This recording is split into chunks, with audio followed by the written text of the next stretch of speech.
이 뉴욕시에서 과일과 야채 등을 판매하는 식료품 상점 중 절대 다수를 차지했던 한인 소유 점포들이 사라지고 있다고 뉴욕타임즈가 2일 보도했습니다.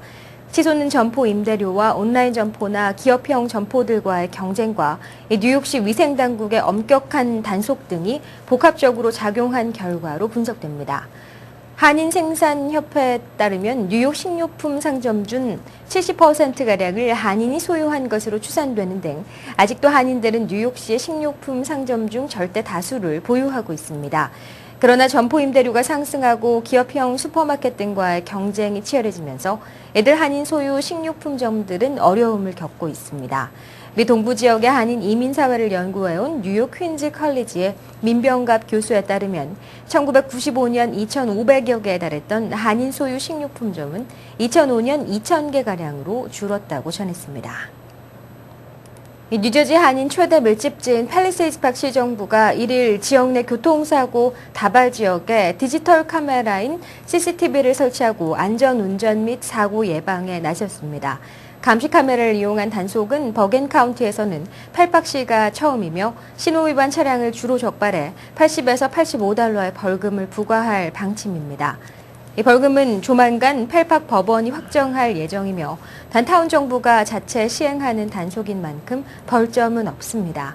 팰팍 지역에서 1일 가장 먼저 감시 카메라가 설치된 곳은 지역에서 교통사고가 가장 많이 발생한 곳으로 루트 46과 브로드 애비뉴가 만나는 교차로로 이날 총 4대의 감시 카메라가 동서남북 거리에 각각 설치됐습니다. 팰팍시 정부는 지역 내 또 다른 사고 다발 지역으로 조사된 버겐 블러바드와 알드셀 블러바드 교차로에도 곧 감시 카메라를 추가 설치할 예정이며 현재 주 교통국의 승인을 기다리고 있는 상태입니다. 100만 가구에 적용되고 있는 뉴욕시 아파트 렌트 안정법 유효기간이 초읽기에 들어간 가운데 앤드류 쿠오모 뉴욕 주지사가 주의회 법인 연장 승인을 거듭 촉구하고 나섰습니다. 쿠오모 주지사는 1일 시간이 촉박해 더 이상 지체할 시간이 없다며 의회의 즉각적인 법안 연장 승인을 요구했습니다. 주 하원은 지난 4월 2016년까지 렌트 안정법을 연장하는 안을 승인했지만 공화당이 다수인 상원에서는 이에 반대하는 의원들로 인해 표결조차 붙이지 못하고 있는 상태입니다. 하원 법안은 세입자가 없을 경우 렌트 안정법과 관계없이 렌트를 랜드로드 임의로 올릴 수 있게 했던 기존 조항을 삭제했습니다.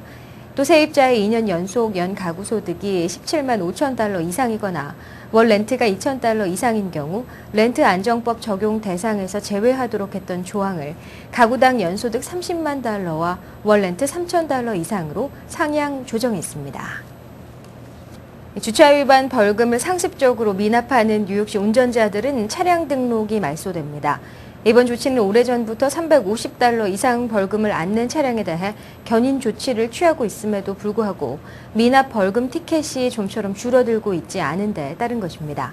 뉴욕시 재정국은 이를 위해 1차적으로 지난 3월 이미 상습 주차 위반 벌금 미납자들에게 차량 등록 말소 경고 서한을 발송했습니다. 대상자는 2003년 이후 12개월 이내에 티켓 5장 이상을 발부받고 벌금을 내지 않고 있는 13,000여 명의 미납자들입니다. 총 발급 티켓 수가 13만 장으로 벌금액으로는 무려 1,700만 달러에 달합니다. 뉴욕시는 경고서한을 보낸 후 30일 이내에 벌금을 납부하지 않을 경우 뉴욕주 차량국에 알려 등록을 말소시키고 있습니다. 차량 등록이 말소된 후 운전을 하다 적발되면 경범죄로 분류돼 무거운 벌금이 부과되고 심하면 징역형에 처해질 수 있습니다.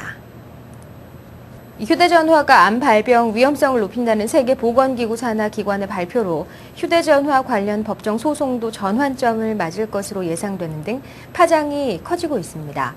미 대법원은 1일 휴대전화 이용자들이 제기한 집단 소송과 관련해 법무부의 심리 진행 여부에 대한 유권 해석을 의뢰했습니다.